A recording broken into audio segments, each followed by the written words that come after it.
Let's make overnight oats. Add 1/2 cup of old-fashioned oats, 1 tablespoon of sugar or honey, a pinch of salt,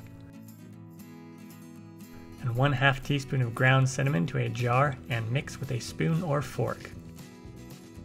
Pour in 1 cup of milk, whole milk, skim milk, almond milk, etc. Add about 1/4 cup of your favorite berries like strawberries, blackberries, and blueberries, and stir. Cover and let sit in the refrigerator overnight.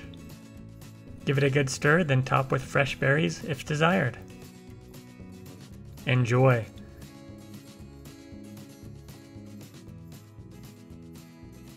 Find the recipe on my website, inthekitchenwithmatt.com.